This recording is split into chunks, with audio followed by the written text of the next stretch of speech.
La familia de mi yerno me invitó a una cena para recibir a unos invitados japoneses. Dijeron que era solo una comida de cortesía, que fuera para que la familia estuviera completa. Asentí. Me puse mi ropa más sencilla y me senté a la mesa bajo la cálida luz amarilla del restaurante. Durante toda la cena, hablaron entre ellos en japonés, se reían, asentían. De vez en cuando me miraban y luego apartaban la vista, como si yo no existiera. Permanecí en silencio. Fingí no entender. Les dejé creer que frente a ellos solo había una anciana que no sabía hacer otra cosa que sonreír y comer despacio. Pero entonces, el padre de mi yerno se inclinó hacia el hombre japonés sentado a su lado y dijo en voz baja: «Ella es solo la sirvienta de mi familia». Solo una frase. Me quedé paralizada, con el corazón como si me lo estrujaran. No podía creer lo que acababa de oír, y ellos no tenían ni idea de qué. Yo entendía toda su conversación. Soy Jimena Alcántara Figueroa, una viuda de 65 años. Y lo que sucedió en la cena con los socios del suegro de mi hija lo cambió todo. Hay humillaciones que se tejen lentamente, con sonrisas falsas y palabras venenosas. Un martes por la mañana, mientras paseaba tranquilamente por mi puesto habitual en el mercado, sonó mi teléfono. Al otro lado de la línea estaba la voz de Aitana, mi hija. «Mamá, el viernes por la noche en la mansión Montoya, la familia organiza una cena para recibir a unos socios importantes. ¿Te unes a nosotros?» Guardé silencio, pero por ella asentí. Luego colgó, dejándome con una sensación indescriptible, una mezcla de amor por mi hija y preocupación por lo que me esperaba. A las 7 en punto del viernes por la noche, me encontraba frente a la mansión de los Montoya. Las luces brillantes y la música se oían desde la puerta. Don Kazuo, el suegro de Aitana, salió a recibirme. Llevaba un traje negro reluciente, sonreía, pero su mirada era fría. «Doña Jimena, aquí está mi consuegra», dijo en voz alta, lo suficiente para que algunos invitados se giraran a mirar. Dejando la tienda por una noche, me dio una palmada en el hombro con demasiada familiaridad, como un recordatorio de mi lugar. Forcé una sonrisa y guardé silencio. Dentro, el ambiente de la fiesta me resultaba aún más sofocante. Doña Mireya, la suegra de Aitana, solo me saludó con un gesto de cabeza desde la distancia. Mi yerno, Leandro, estaba ocupado recibiendo a unos invitados japoneses. Sentí que mi presencia sobraba. La cena comenzó. Los socios japoneses se sentaron en el centro, frente a don Kazuo y su familia. A mí me relegaron al final de la mesa, junto a una gran maceta, como si quisieran que desapareciera. Miré a mi alrededor y vi a Aitana sentada cerca de Leandro, pero evitaba mi mirada. Sonreía a los invitados, desempeñando a la perfección su papel de nuera ideal. Hablaban entre ellos en japonés, discutiendo sobre negocios, contratos y proyectos millonarios. Pensaban que yo no entendía, pero permanecí en silencio, tratando de no cometer ningún error. Sin embargo, una frase de don Kazuo me hizo no dar crédito a mis oídos. Dijo en japonés, presentándome a los invitados: «Les presento a doña Jimena, la devota sirvienta de nuestra familia. Los Montoya siempre somos generosos, por eso la hemos invitado a sentarse a la mesa para embellecer el ambiente de esta noche». Los invitados asintieron, dirigiéndome sus miradas. Luego continuó, con la voz llena de burla: «Ella no está acostumbrada a estas cosas. Probablemente se esté preguntando por qué el pescado se come crudo». Leandro soltó una carcajada.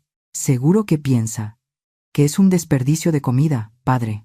Toda la mesa estalló en risas, como si yo fuera un chiste del que todos podían reírse. Miré a Aitana. Vi que negaba ligeramente con la cabeza, con aspecto incómodo, pero no dijo nada. Doña Mireya me ignoró por completo, sorbiendo su copa de vino como si yo no existiera. Traté de mantener la calma, apretando la servilleta en mi regazo. Don Kazuo levantó su copa hacia mí y dijo claramente en japonés: «Leandro, dime, ¿crees que el sashimi le parece pescado crudo del mercado de la Merced? Seguro que lamenta no poder hervirlo». Las risas estallaron, agudas y frías. Leandro se rió a carcajadas, y la mayoría de los invitados japoneses también. Solo uno no se rió: el señor Kenjiro Sato, de cabello canoso. Me miraba fijamente, con una mirada aguda y tranquila, como si estuviera leyendo una historia que toda la habitación pretendía ignorar. Bajé la vista a mi plato, tratando de reprimir la tormenta que se desataba en mi interior. ¿La sirvienta? Lo oí todo. Lo entendí todo. Ellos no lo sabían. Aquellas frases en japonés, llenas de desprecio, me trajeron viejos recuerdos. Yo, de joven, en el aeropuerto de Osaka, agarrando con fuerza mi maleta gastada. No aprendí japonés solo para hablar, sino para entender, incluso las cosas que la gente oculta tras una sonrisa. Permanecí en silencio, sin reaccionar, sin mostrar la herida, porque sabía que este silencio no era sumisión. Era el comienzo. Regresé a mi pequeña casa después de la fiesta. Frente a mí, mi humilde tienda, el lugar donde encontraba la paz después de la tormenta. Me quedé allí. Respiré hondo, intentando disipar la sensación de humillación que aún ardía dentro de mí. Pero no pensaba en Don Kazuo ni en sus risas burlonas. Pensaba en Aitana.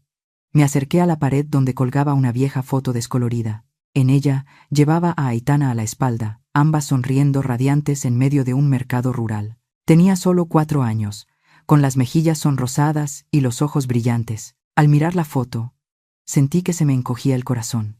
Mi Aitana ya era mayor. Tenía su propia familia. Pero ¿por qué la sentía tan distante? Los recuerdos volvieron, tan claros como si fuera ayer. Después de la muerte de mi amado esposo Miguel, rechacé todas las oportunidades de volver a mi carrera como intérprete de alto nivel para quedarme en el pueblo y hacerme cargo de la tienda de mi suegra, solo para criar a Aitana. Pero luego recordé otro momento, más reciente y más doloroso. Antes de la fiesta, cuando todavía dudaba si ir o no, Aitana me llamó. Su voz era suave, cautelosa, ese tono que solo usa cuando teme ofender a alguien. Sé que no te gustan estas reuniones, dijo, pero por favor, intenta ayudarme. La familia de mi esposo da mucha importancia a la imagen. No hagas caso a las bromas. Mi suegro no tiene mala intención. Guardé silencio por un momento. Ella continuó, con voz más suave, pero más afilada de lo que esperaba. Además, los socios japoneses son muy importantes. No compliques las cosas. Solo quiero que todo vaya bien. Recuerdo haberle sonreído a Aitana, pero en ese momento, entendí algo que me heló el corazón. No me preguntó si yo estaba bien. Solo temía que yo hiciera que los demás no lo estuvieran. Aitana no es mala. Solo está tratando de sobrevivir en la familia de su esposo siendo sumisa, y sin querer, me ha colocado en una posición inferior. Miré el retrato de mi suegra, Teresa. Recuerdo cuando recién me casé. Un comerciante intentó aprovecharse de mí, y ella me llevó a un lado y me dijo, Jimena, puedes soportar dificultades, pero nunca te acostumbres a la humillación. Esas palabras han ardido en mí como un fuego lento hasta hoy. Amo a Aitana incondicionalmente, pero eso no significa que deba inclinarme ante la humillación. Mi silencio en la fiesta no fue debilidad, fue el comienzo de una tormenta. Y sé que este viaje apenas ha comenzado. A veces, nuestro silencio no es debilidad, sino la preparación para una respuesta. Cuéntame las historias de venganza que hayas vivido o presenciado. La fiesta de encuentro con los socios japoneses de la familia de Don Kazuo no terminó ahí. El verdadero drama aún estaba por llegar. Sentada en mi habitación, recuerdo cada momento vívidamente. Las risas de Don Kazuo y Leandro resonaban por toda la sala. Doña Mireya sorbía su copa de vino, sus ojos fríos e indiferentes, como si yo fuera un simple objeto decorativo sin importancia. Y Aitana estaba allí, con la cabeza gacha, sus pequeños hombros temblando ligeramente, como si quisiera desaparecer. Quise extender la mano, levantarla y decirle que no necesitábamos quedarnos, que no teníamos que soportar estas humillaciones. Pero no lo hice, no por debilidad, sino porque sabía que mi momento estaba por llegar. Las risas cesaron, pero el ambiente seguía siendo pesado, cargado de burla. No miré a los que se reían de mí. Mi mirada buscó al señor Kenjiro Sato, el invitado japonés de mayor edad, sentado en el centro de la delegación. Él no se reía. Dejó sus palillos sobre el reposapalillos lentamente, con solemnidad. Su mirada pasó sobre mí, aguda, fría, sin compasión, solo una observación profunda, como si viera a través de la fachada exterior. En el instante en que nuestras miradas se encontraron, sentí una comprensión silenciosa. Él no veía a la consuegra del pueblo como la llamaba Don Kazuo, sino a una mujer con su propia historia y fuerza. Me enderecé, con las manos quietas sobre mi regazo, sin bajar la cabeza. Sabía que él lo veía, y entendí que, en su cultura, ese silencio y esa postura pesaban más que todas las palabras ruidosas que don Kazuo pudiera pronunciar. Un recuerdo me transportó de repente a una lujosa sala de reuniones en Osaka, casi 40 años atrás. En aquel entonces, yo era una joven intérprete, de pie, entre los altos directivos de 2 corporaciones. La negociación era tan tensa que el aire parecía espeso. El presidente japonés, de cabello plateado, solo pronunció 3 frases en 2 horas. Los que más hablaban y alardeaban eran los de menor rango. Aprendí de ese momento que, en la cultura japonesa, el silencio no es debilidad, es poder, es autocontrol. Es una declaración que no necesita palabras. Y hoy, usaría esa misma lección. Don Kazuo, quizás considerando que la broma ya había sido suficiente, o simplemente queriendo cerrar el acto para seguir complaciendo a sus socios, me hizo un gesto con la mano, dijo en español, con un tono condescendiente, como si diera una orden. Bueno, la consuegra debe estar cansada. Gracias por asistir. Ya puede retirarse a descansar. No era un agradecimiento, era una forma de echarme, desnuda y fría. Algunos invitados sonrieron levemente, otros asintieron. Como si mi presencia ya fuera superflua. La sala se quedó en silencio. Todas las miradas se posaron en mí. Esperaban que bajara la cabeza, me levantara en silencio y me fuera avergonzada, como una perdedora. Pero se equivocaron. Sentí un fuego encenderse en mi interior. No una ira ciega, sino el orgullo que había conservado durante tantos años. No dejaría que ellos me definieran. No hoy. Me levanté lentamente. Cada movimiento pausado y sereno. La sala enmudeció. Solo se oía el leve sonido de la respiración y el tintineo de una copa contra la mesa. No miré a don Kazuo, ni a Leandro, ni a Aitana. Me giré hacia la delegación japonesa. Me erguí y realicé una reverencia perfecta, precisa en cada ángulo, la reverencia que había practicado miles de veces en Osaka, donde una vez fui una intérprete respetada. No era solo un gesto de cortesía. Era una declaración. Luego, con una voz clara y melodiosa, hablé en un japonés formal y respetuoso, keigo, el tipo de lenguaje que incluso muchos jóvenes japoneses de hoy en día ya no dominan. Kyu, gosha utai itadakimasu koto, kokoro kara kansha itashimasu, minasan to goisho ni sugosu koto ga dekita, koto wa, watashi, ni tote kouei desu. Douso, tanoshi yoru o sugoshi kudasai, que se traduce como agradezco sinceramente la invitación de hoy. Ha sido un honor para mí poder compartir este momento con ustedes. Por favor, disfruten de una velada agradable. Un silencio sepulcral se apoderó de la sala. El sonido de un tenedor cayendo sobre un plato de porcelana del lado de la señora Elena sonó seco como una nota discordante. La joven intérprete de la delegación, Reiko Fujimura, que siempre había mantenido una expresión profesional, ahora tenía los ojos abiertos como platos y la boca ligeramente entreabierta por el asombro. El señor Masahiro Kagawa, el asesor de la delegación, me miró con un estupor no disimulado. Sus manos temblaban ligeramente al dejar su copa sobre la mesa. Otro invitado japonés, cuyo nombre no conocía, susurró a su compañero: ¿Qué acaba de decir? ¿Eso era Keigo? Pero la reacción más evidente fue la de don Kazuo. La sonrisa de suficiencia en sus labios se congeló, y luego se desvaneció. Su rostro se puso pálido como si hubiera visto un fantasma. Leandro estaba petrificado, con la boca abierta y los ojos desorbitados por el pánico. Sentí la mirada de Aitana, pero no me volví. No necesitaba mirar para saber que estaba confundida, como si acabara de descubrir que su madre era una extraña. No esperé a que nadie hablara. Hice otra reverencia, suave pero orgullosa, y luego di media vuelta y salí del comedor, con la espalda recta y paso firme, como si caminara por el camino que había elegido hace mucho tiempo. Héctor, el chofer, estaba en el vestíbulo y levantó la vista al verme. Solo dije, con voz firme: «Por favor, lléveme a casa». Asintió, sin hacer preguntas, y abrió la puerta del coche. Mientras el coche se ponía en marcha, miré por la ventanilla. Las luces de la mansión Montoya se desvanecían.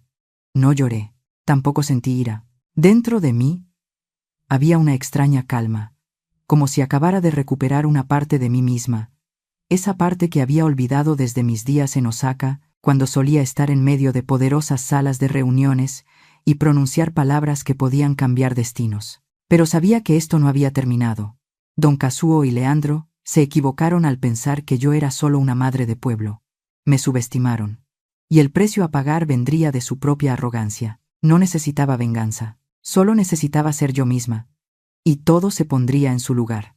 Comencé mi primer movimiento. En mi vieja habitación, revolviendo las páginas de mis diarios de juventud, me detuve en el nombre de Sofía Ramírez.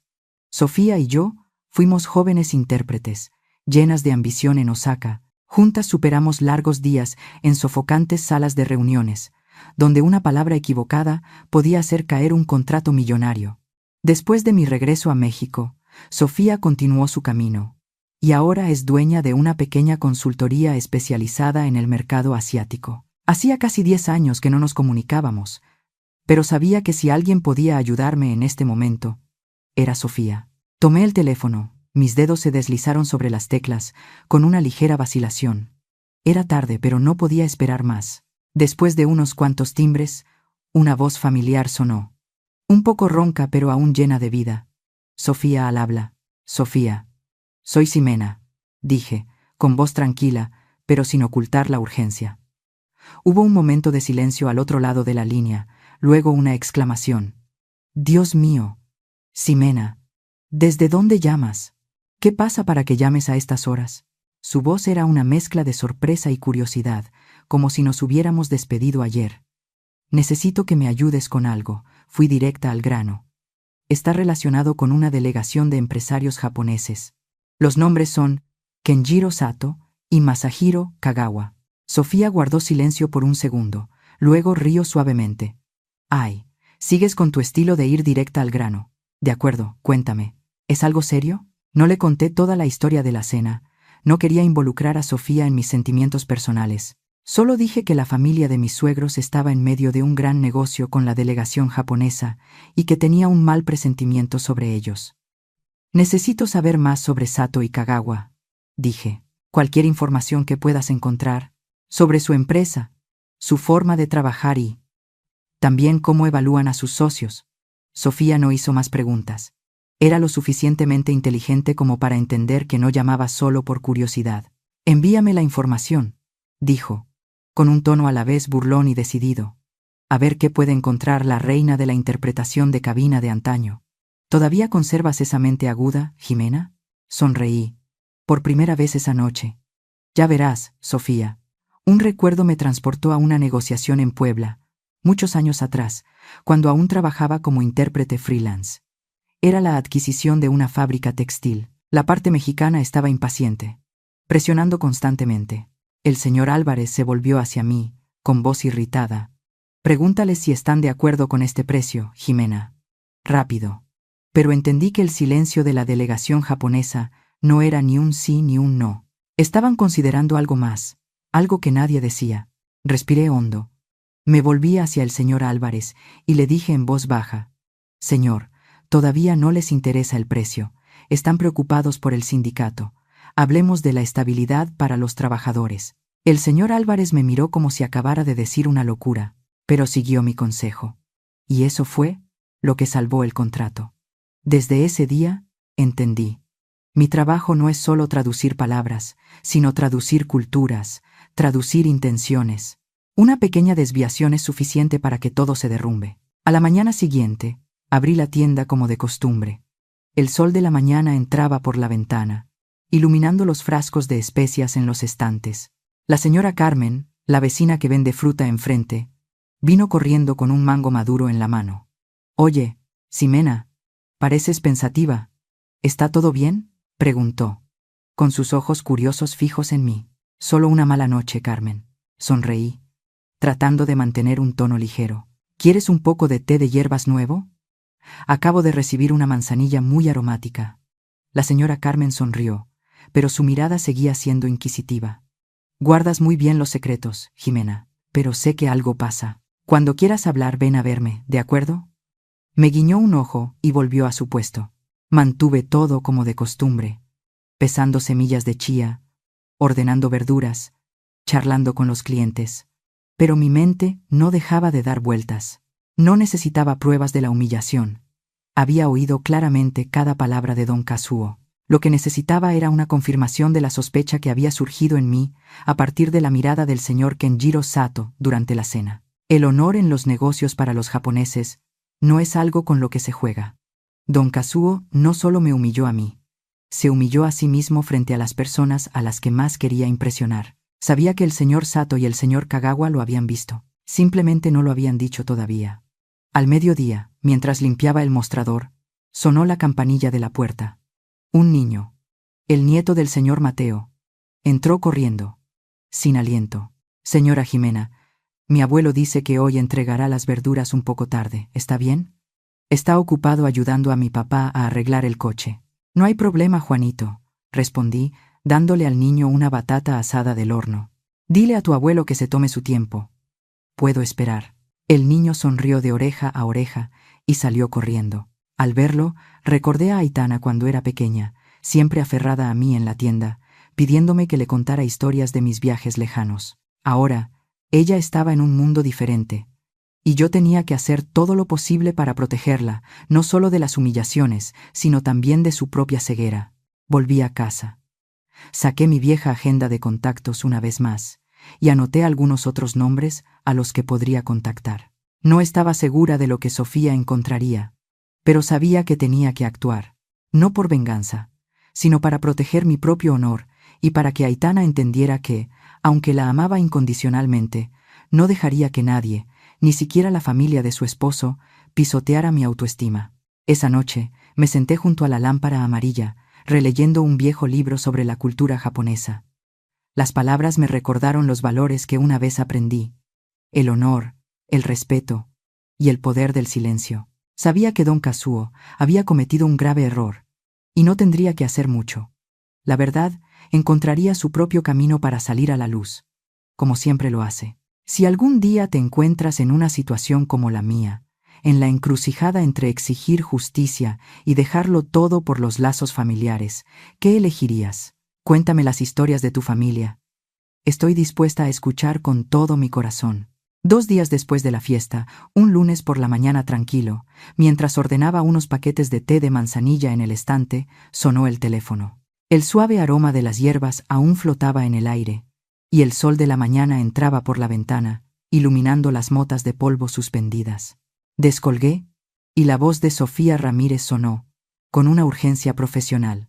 «Jimena, tengo información para ti», dijo, en voz baja pero decidida. «¿Qué información?», pregunté, todavía sosteniendo el paquete de té, con la mirada perdida en el familiar camino del pueblo, donde unos niños jugaban. La delegación de Sato ha cancelado la última reunión con Montoya Corp, prevista para esta mañana, respondió Sofía. La razón oficial es un asunto urgente que resolver en Tokio, pero mis fuentes dicen otra cosa. Dicen que la parte japonesa tiene profundas preocupaciones sobre la cultura corporativa y la falta de respeto en el socio. Jimena, tú lo entiendes. Esta es la forma diplomática de decir: no podemos confiar en ustedes. Este contrato se da por terminado. Me quedé quieta, apretando el paquete de té con tanta fuerza que el papel crujió. «Gracias, Sofía», dije, con voz tranquila, pero con una marea interna.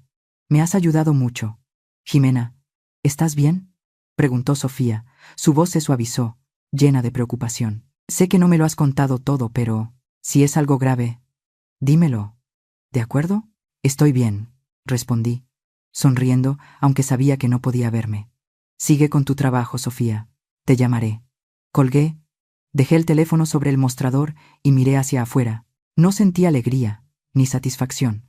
En cambio, sentí una calma pesada, como si una máquina invisible se hubiera puesto en marcha y yo solo hubiera sido quien la activó. Al mediodía, mientras pesaba semillas de chía para la señora Rosa, una clienta habitual, el sonido del motor de un coche se oyó afuera. Levanté la cabeza y vi a Aitana bajar de su coche. Rara vez venía a la tienda a esa hora, y en cuanto vi su rostro pálido y sus ojos hundidos, supe que algo no iba bien. Aitana entró. La campanilla de la puerta sonó débilmente. «Mamá», dijo, con la voz quebrada, como si estuviera conteniendo las emociones. La reunión se pospuso. sin una razón clara.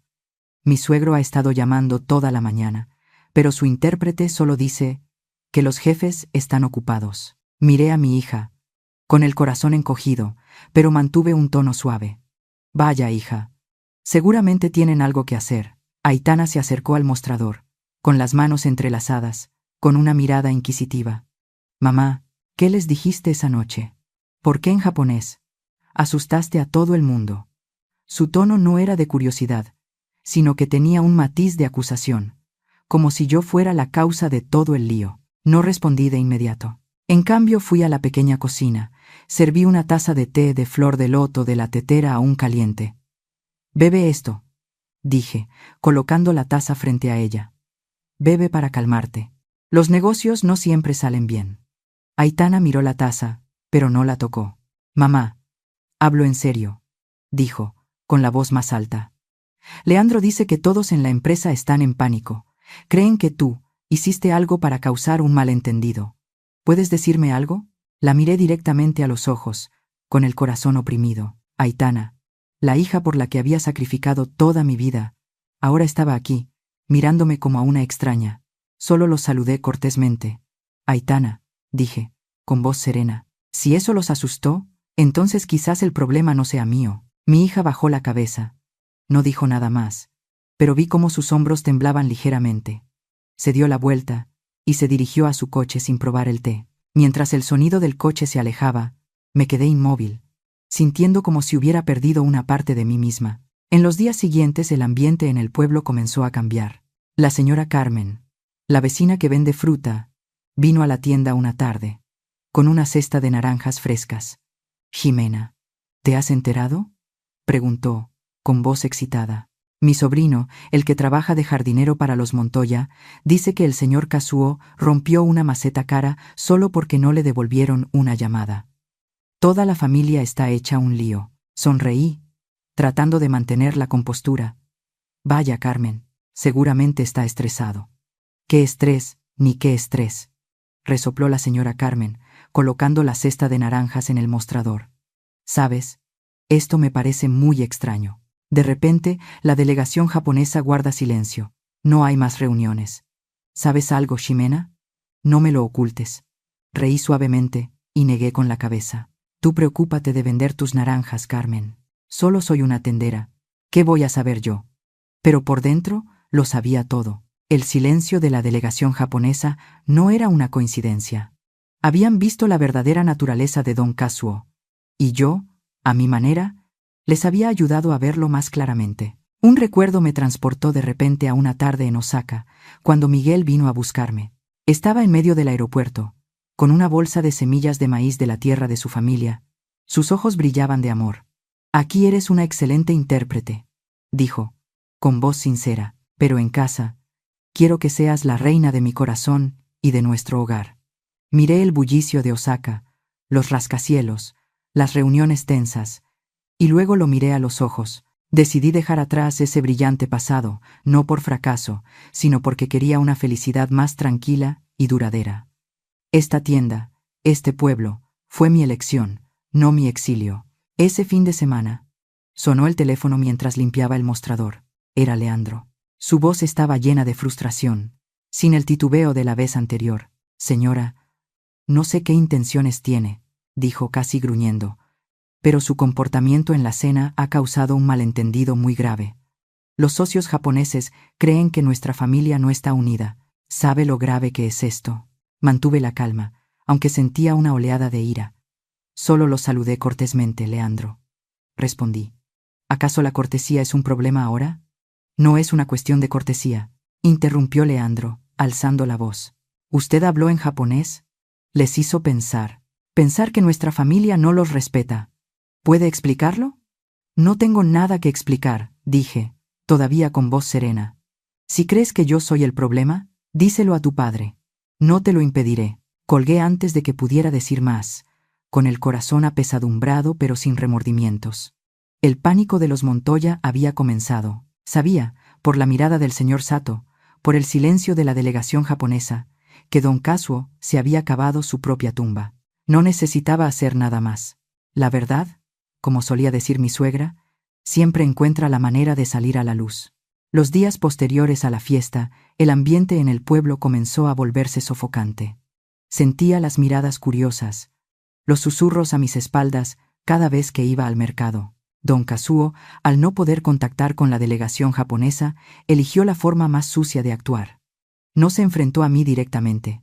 No se atrevió. En su lugar, esparció rumores, como quien tira la piedra y esconde la mano, para que todo el pueblo me mirara con otros ojos.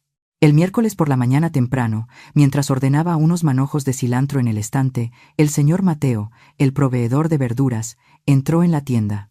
Se detuvo frente al mostrador, rascándose la cabeza, con expresión vacilante.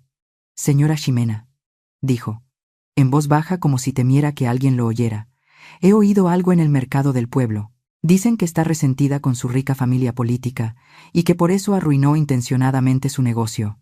Levanté la vista y miré los ojos amables del señor Mateo. Sentí una punzada, pero mantuve una sonrisa triste en mis labios. «Gracias por decírmelo, señor Mateo», respondí con voz suave. «La gente puede decir lo que quiera. No me importa». El señor Mateo asintió, pero su mirada seguía preocupada. «Tenga cuidado, Ximena. Esos rumores se extienden muy rápido. Sé que usted no es así, pero, ya sabe, las malas lenguas». Puso una cesta de tomates frescos en el mostrador y se fue en silencio, dejándome con una sensación de pesadez. Los rumores se extendieron como un reguero de pólvora. En pocos días, todo el pueblo estaba lleno de historias sobre mí. Decían que envidiaba la felicidad de Aitana, que había usado el poco japonés que había aprendido de oídas para humillar a la familia Montoya, solo para llamar la atención de una manera patética.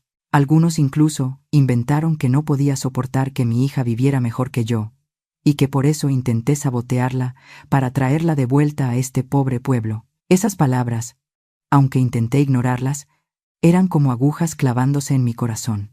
Lo que más me dolió fue saber que don Kazuo había llegado al extremo de confesarse con el padre Antonio en la iglesia.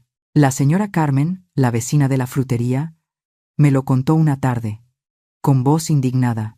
«Ximena, ¿sabes lo que el señor Kazuo le dijo al padre Antonio?», preguntó, con las manos en las caderas. «Le dijo que eres una suegra vieja y senil, que siempre intenta controlar la vida de Aitana. Incluso dijo que actuaste así en la cena por envidia, porque no quieres que tu hija sea feliz». Me quedé quieta, dejando de limpiar el mostrador. «Gracias, Carmen», fue todo lo que pude decir, con la voz ronca. «Me encargaré de esto».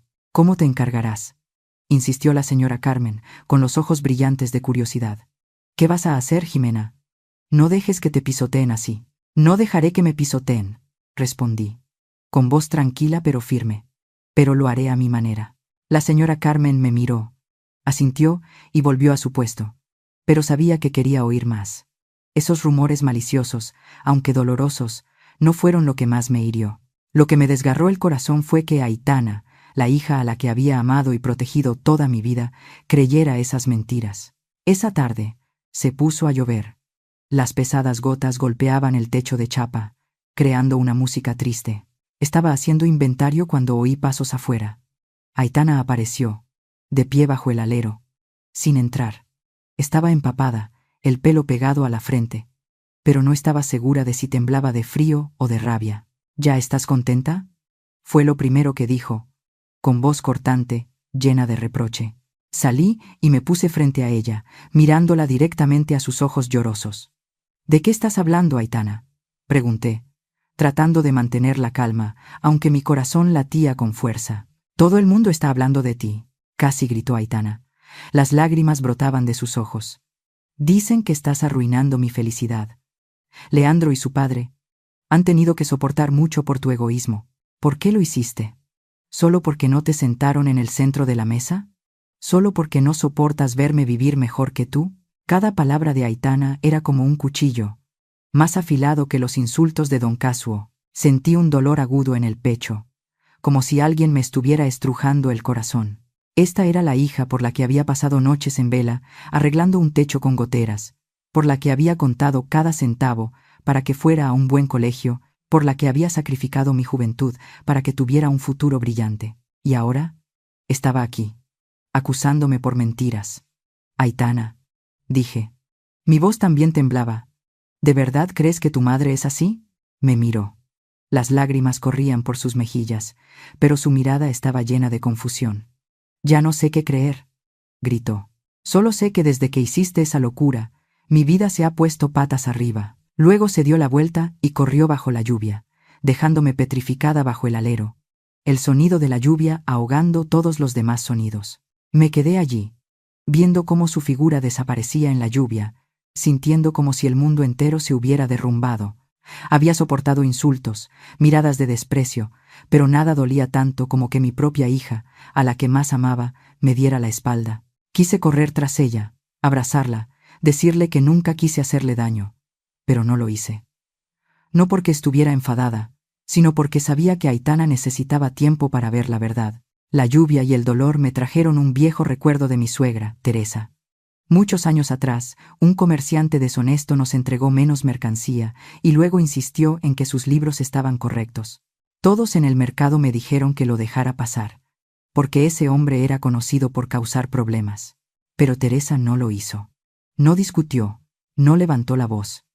Simplemente sacó los libros de contabilidad y comparó cada partida frente a todos. Su calma y precisión hicieron que el comerciante tuviera que admitir su error y devolver la mercancía. Esa noche, se sentó a mi lado, con una mirada severa pero cálida. «Ximena», dijo, «la gente puede quitarte tu dinero, pueden hablar mal de ti a tus espaldas, pero nunca dejes que te quiten la verdad y tu autoestima. Puedes soportar las dificultades, pero no te acostumbres a la humillación». Las palabras de Teresa fueron como un bálsamo, aliviando la herida que Aitana acababa de dejar. Me sequé las lágrimas, respiré hondo y entré. No me derrumbaría por mentiras. No me acostumbraría a ser humillada. Y no dejaría que don Casuó ni nadie definiera quién era yo. Esa noche, me senté junto a la lámpara amarilla y abrí mi vieja agenda de contactos. Sabía que Sofía estaba trabajando para encontrar información sobre la delegación japonesa y confiaba en que la verdad saldría a la luz pronto. Don Casuó podía esparcir rumores, podía hacer que todo el pueblo me mirara con sospecha, pero no podía ocultar su verdadera naturaleza para siempre. Y Aitana, aunque ahora estaba cegada por las mentiras, pronto se daría cuenta de quién era su madre. Miré el retrato de Teresa y susurré: «Abuela, no dejaré que me quiten mi autoestima. Lo prometo». Luego me levanté, preparándome para los días venideros, cuando la verdad encontraría su propio camino para revelarse, como siempre lo hace. Después de la dolorosa discusión con Aitana bajo la lluvia, no la llamé. Sabía que ambas necesitábamos espacio para calmarnos, para que las emociones turbulentas se asentaran. Volví a mi rutina diaria, abriendo la tienda, pesando semillas de chía, charlando con la señora Carmen, pero en mi corazón, el dolor persistía. No estaba enfadada con Aitana, pero me entristecía que hubiera dejado que las mentiras de los Montoya la cegaran. Pasaron 2 días. Pensé que las cosas se calmarían, pero entonces llamó Leandro. Su voz era fría, arrogante, como si estuviera dando una orden. «Señora, mi padre quiere verla, esta tarde, a las 4, en la residencia. Hay algunas cosas que aclarar para salvar la situación». Sostuve el teléfono, sintiendo la arrogancia en cada una de sus palabras. No era una invitación, era una citación. «De acuerdo, Leandro», respondí con voz tranquila. «Allí estaré». Colgué. Miré el tranquilo camino del pueblo frente a la tienda y me dije: «Esta será la última vez que les dejaré pensar que pueden controlarme».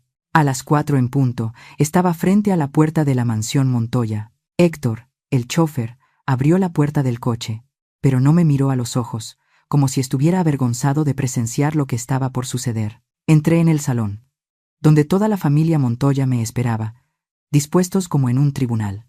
Don Casuó estaba sentado en la silla principal.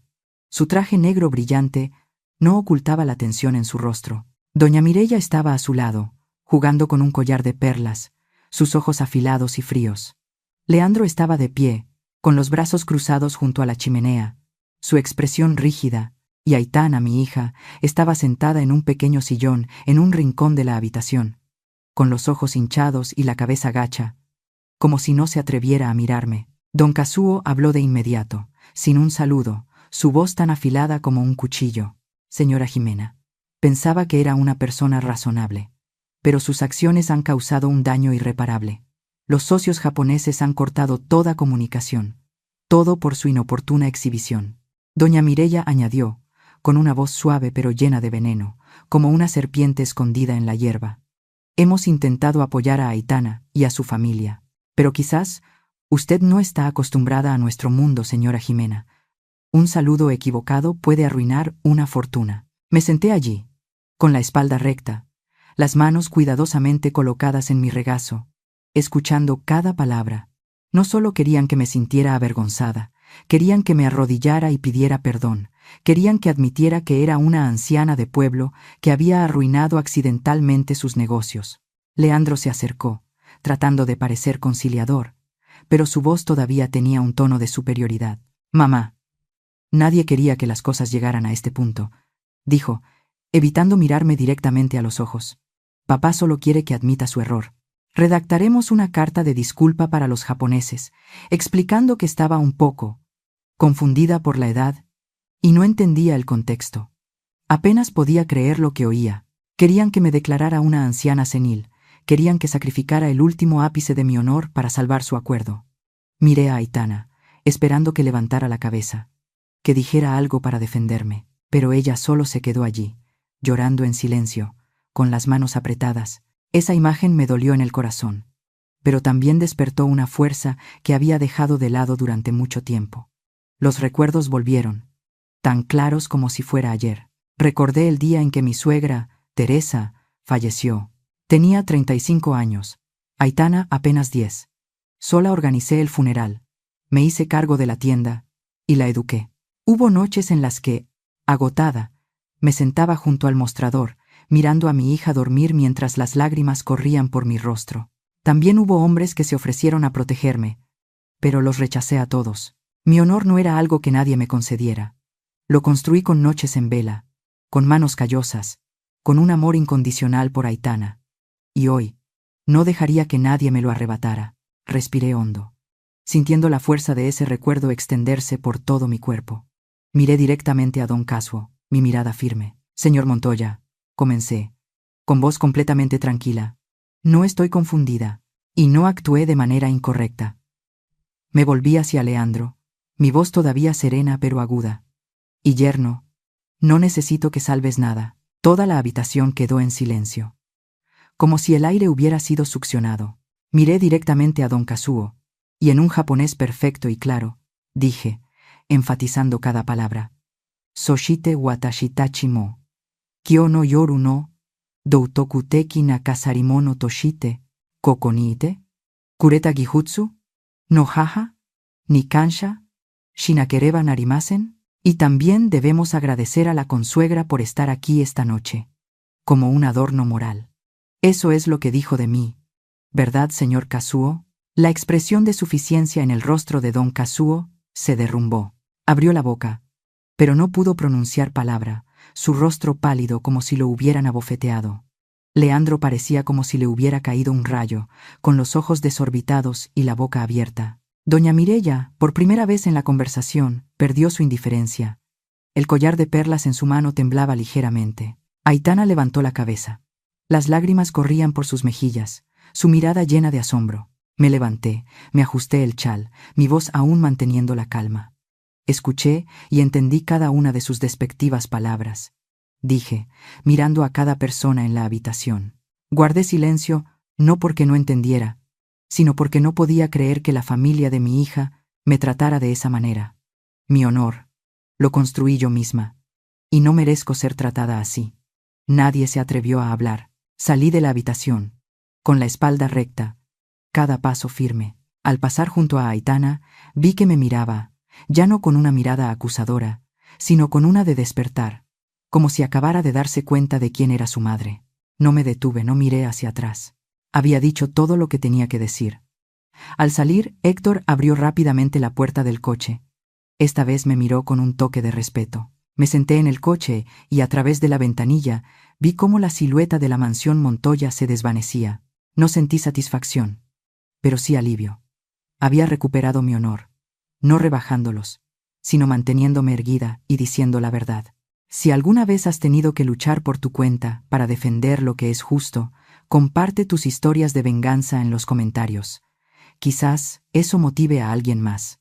El viernes por la mañana, una semana después del enfrentamiento en la mansión Montoya, estaba detrás del mostrador, pesando unos paquetes de semillas de chía para la señora Rosa, cuando sonó el teléfono. El sol de la mañana entraba por la ventana, iluminando los frascos de especias, y un ligero aroma a hierbas secas flotaba en el aire.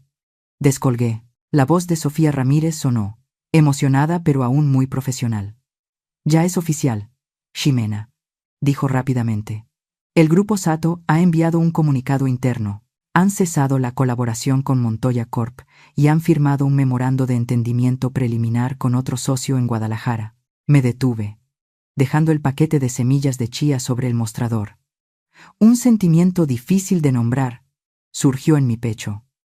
«¿Han dado alguna razón?», pregunté, manteniendo la calma. Aunque mi corazón latía más rápido. «No directamente», respondió Sofía. «Pero mi fuente dice que el señor Kagawa, el asesor, fue quien tomó la decisión final. Le dijo al Consejo de Administración. Un hombre que no respeta a los mayores de su propia familia no puede ser un socio fiable a largo plazo. Ximena, no solo se han retirado, han perdido completamente la confianza en el honor de don Kazuo». Respiré hondo, sintiendo una calma extenderse por mi interior. «Gracias, Sofía», dije, con voz suave pero firme. «Me has ayudado mucho, Ximena. Tienes que contarme toda la historia». Río Sofía, con tono burlón. «Sé que no me llamaste solo por curiosidad. Hay algo más grande, ¿verdad? Venga, confiesa». Sonreí, aunque ella no podía verme. «Te lo contaré, Sofía. Pero no ahora. Sigue con tu trabajo. Te volveré a llamar». Colgué, y me quedé quieta un momento, mirando el tranquilo camino del pueblo.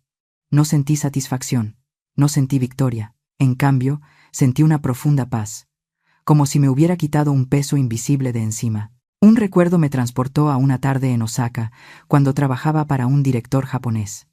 Él canceló un gran contrato, solo porque descubrió un pequeño detalle de fraude. Recuerdo su mirada seria mirándome directamente y diciendo: «Señorita Kagawa, el honor es como un espejo. Una vez que se agrieta, aunque lo pegues, nunca volverá a estar liso. El dinero se puede recuperar, pero el honor perdido nunca se encuentra».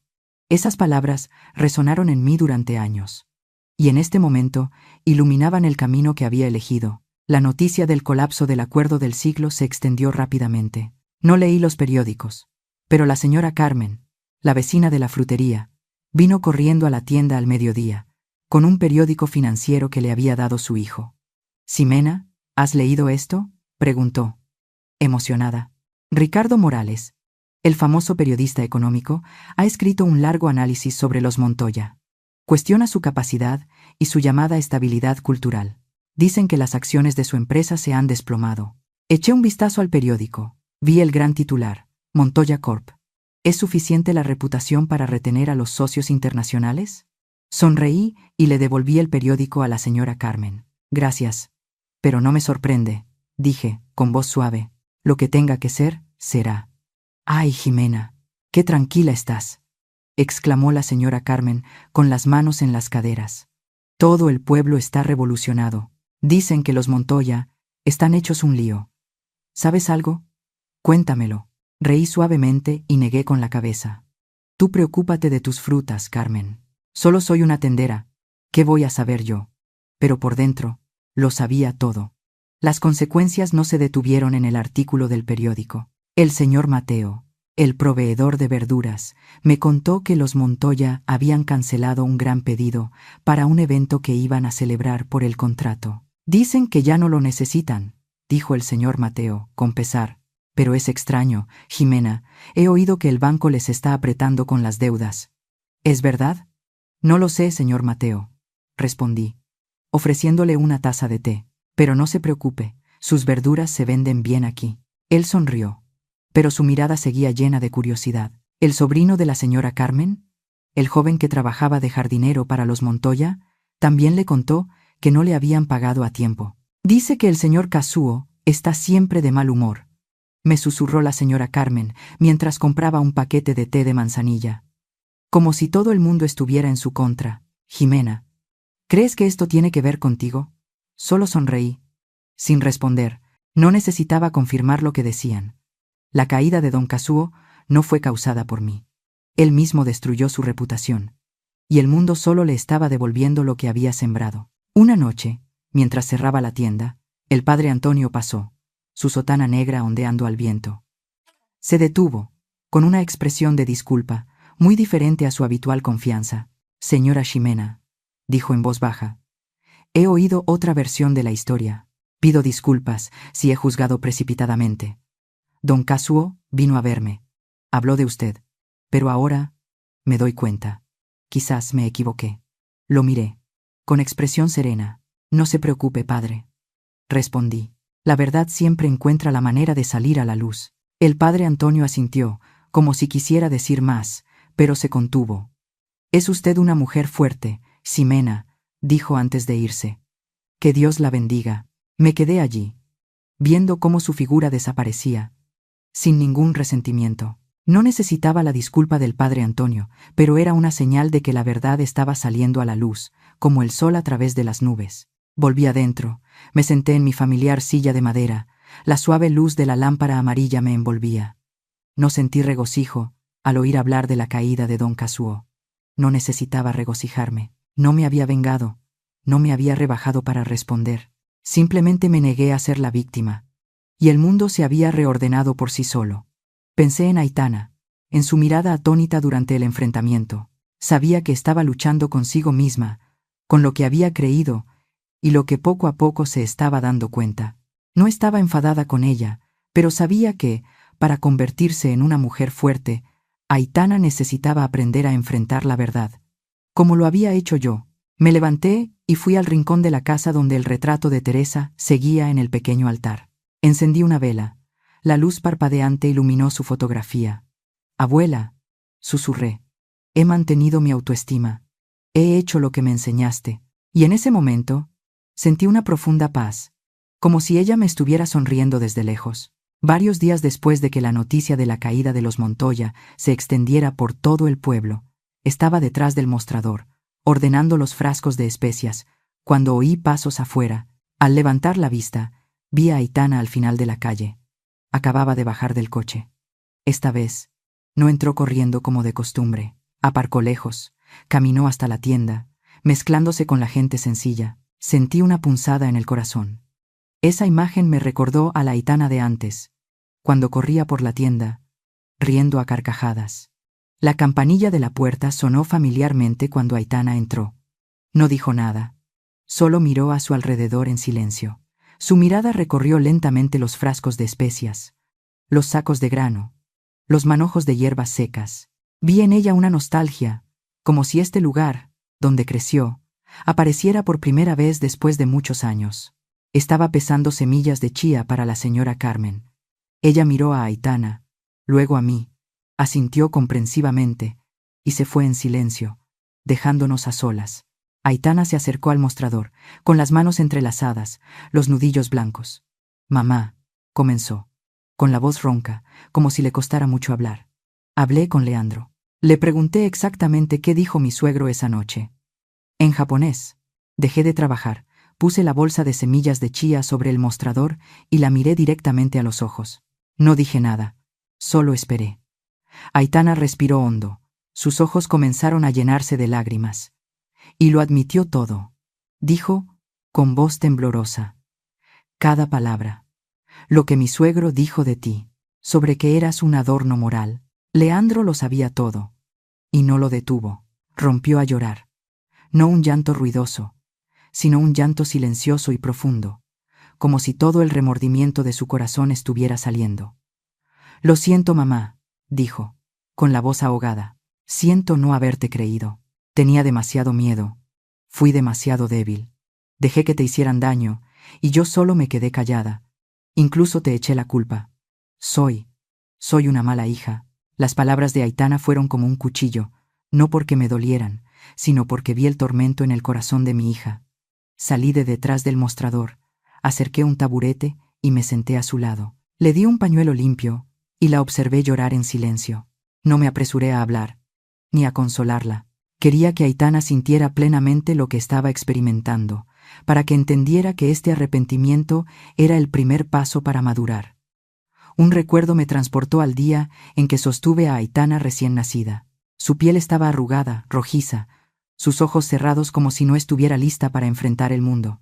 En la estrecha habitación del hospital, le susurré: no te daré riquezas, pero te prometo una vida digna, sabiendo lo que está bien y lo que está mal, y viviendo con la cabeza alta. Al ver a Aitana llorar frente a mí ahora, entendí que le había dado las bases, pero el camino hacia la madurez tenía que recorrerlo ella misma. No podía enfrentar sus errores por ella, ni podía corregirlos por ella. Cuando Aitana se calmó, hablé, con voz suave pero firme. Te perdono tu debilidad, Aitana, dije, mirándola directamente a los ojos. Pero necesito que entiendas una cosa. Ella levantó la vista. Las lágrimas aún corrían por sus mejillas, su mirada llena de expectación. ¿Qué cosa, mamá?, preguntó, con voz baja como si temiera la respuesta. Siempre seré tu madre, continué, y mi amor por ti nunca cambiará. Pero nuestra relación tiene que cambiar. Ya no seré la sombra silenciosa que te hace sentir segura en la familia de tu esposo. A partir de ahora, tienes que mantenerte firme por ti misma. Tienes que aprender a proteger lo que crees que es correcto, a proteger a las personas que amas, incluso si eso significa enfrentar el conflicto que siempre has temido. Aitana asintió. Las lágrimas seguían cayendo, pero ahora había un toque de determinación en su mirada. Entiendo, mamá, dijo, con voz ronca pero firme. Aprenderé, lo prometo. Sonreí. Puse mi mano sobre su hombro, sintiendo su calor. Confío en ti, dije, con voz suave. Pero tienes que demostrarlo, no a mí, sino a ti misma. Aitana se secó las lágrimas y volvió a mirar la tienda. Mamá, dijo, con voz vacilante. Había olvidado lo importante que es este lugar para mí. Había olvidado cuánto te has sacrificado para que yo esté aquí hoy. No respondí de inmediato, solo me levanté y fui a la pared donde colgaba la vieja foto de las dos.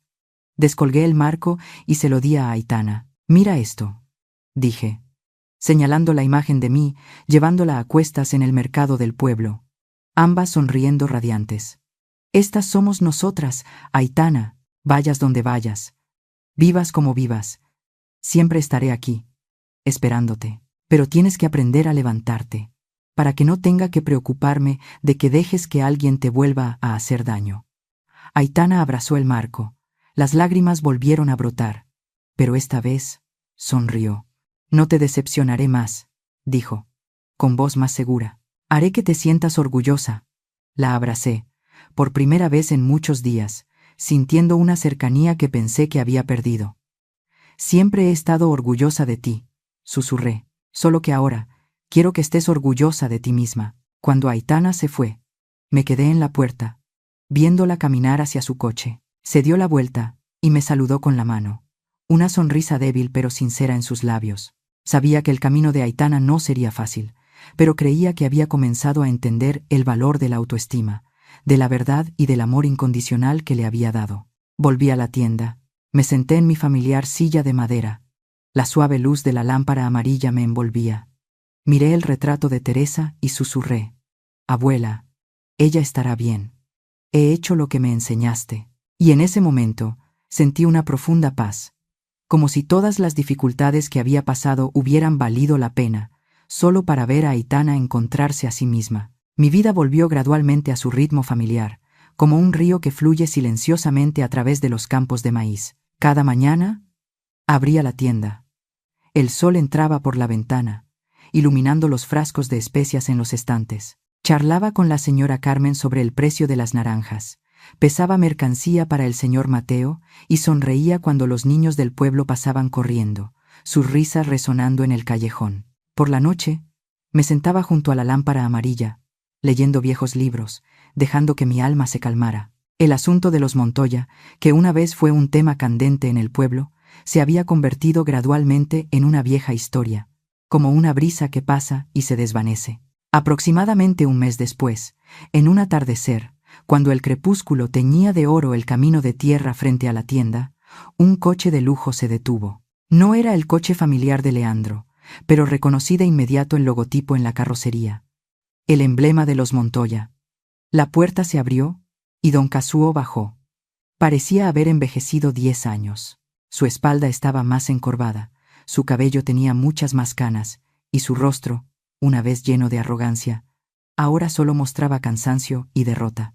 Me quedé detrás del mostrador, todavía limpiando, observándolo entrar.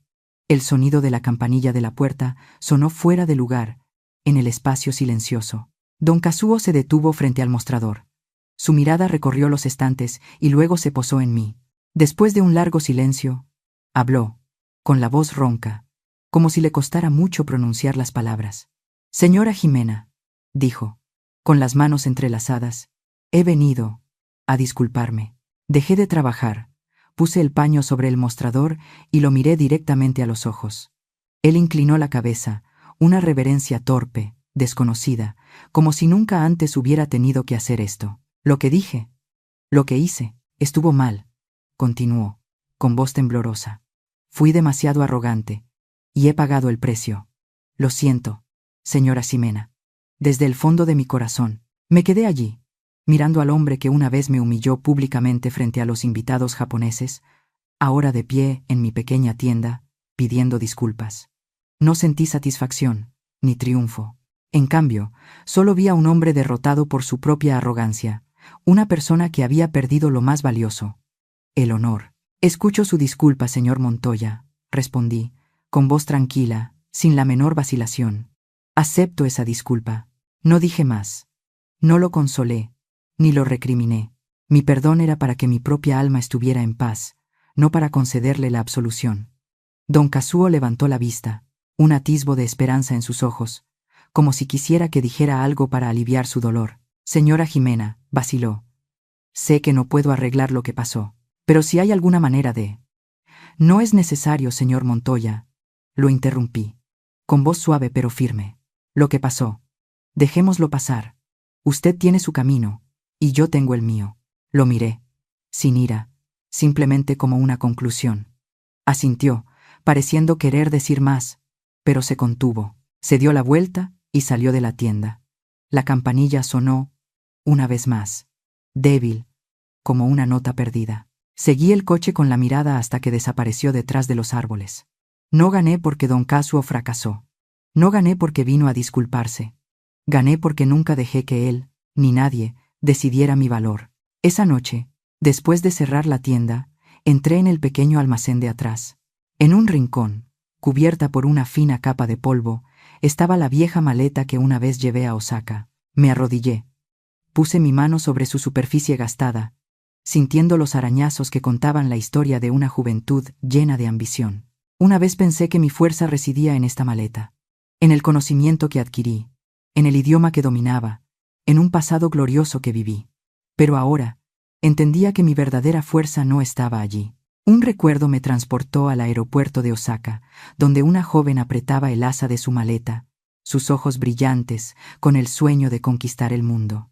Había recorrido un largo camino, no para convertirse en una heroína a los ojos de nadie, sino para encontrarse a sí misma. Sonreí. Acaricié suavemente la maleta y susurré: «Gracias por ser tan fuerte».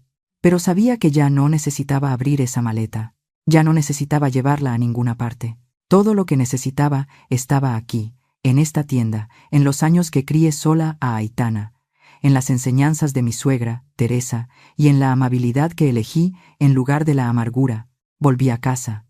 Me senté en mi familiar silla de madera. La suave luz de la lámpara amarilla me envolvía. Miré el retrato de Teresa. Su mirada seguía siendo severa pero cálida, como si me estuviera observando. «Abuela», susurré. «Lo he logrado. He mantenido mi autoestima, como me enseñaste». Sentí una profunda paz, como si todas las dificultades que había pasado hubieran valido la pena, solo para poder sentarme aquí, con la cabeza alta, y saber que había vivido correctamente. A la mañana siguiente, la señora Carmen vino corriendo, con un mango amarillo maduro en la mano. «Ximena, ¿te has enterado?», preguntó, emocionada. «Dicen que el señor Kazuo está vendiendo algunas tierras en las afueras para pagar las deudas del banco. Los Montoya ahora son como una serpiente sin cabeza». Reí suavemente y le ofrecí una taza de té. «Vaya, Carmen. Seguramente encontrarán la manera de superarlo». ¡Ay, siempre tan tranquila!, exclamó la señora Carmen, con las manos en las caderas. Pero sé que tienes algo que ver con esto, ¿verdad? Cuéntamelo, Jimena. Carmen, respondí, con los ojos brillantes. Solo soy una tendera. ¿Qué voy a saber yo? La señora Carmen resopló, pero su sonrisa decía que no me creía. Cuando la señora Carmen se fue, me quedé en la puerta, mirando el tranquilo camino del pueblo. Pensé en Aitana, en el viaje que estaba comenzando para convertirse en una mujer fuerte. Pensé en don Kazuo, en el precio que tuvo que pagar por su arrogancia. Y pensé en mí misma, en la mujer que había viajado de Osaka a este pueblo, de una ambiciosa intérprete a una madre, una abuela, una guardiana de la autoestima a través de muchas tormentas. Gané. No porque me vengara de ellos. Gané porque, desde el principio, nunca les permití decidir mi valor. Y esa, lo sabía, era la mayor victoria de mi vida. Cuento esta historia no para exponer la crueldad de una familia, ni para buscar satisfacción después del dolor, sino para recordar a todos, especialmente a las madres, que nuestro valor no nos lo otorga nadie. A veces, por amor a nuestros hijos, por mantener la paz, aceptamos el silencio ante el desprecio y nos acostumbramos a que nos coloquen en un lugar inferior al que merecemos. Pero el silencio solo tiene sentido cuando es una elección, no una sumisión. Aprendí que el amor incondicional no significa sacrificar la autoestima. El perdón no es olvidar la verdad. Y defender nuestro honor no le quita la felicidad a nadie. Solo obliga a quienes están acostumbrados a despreciar a los demás, a enfrentar su propia naturaleza. Si esta historia deja algo, es esto. Nunca dejes que la edad, el origen o la humildad te conviertan en un adorno moral en la vida de otros, porque cuando te mantienes erguida, el mundo se ve obligado a mirarte con otros ojos. La historia que acabas de escuchar ha sido modificada en nombres y escenarios para proteger la privacidad de los involucrados. No la contamos para culpar a nadie, sino para plantear una pregunta muy real. ¿Cuántas madres están sufriendo en silencio en sus propios hogares?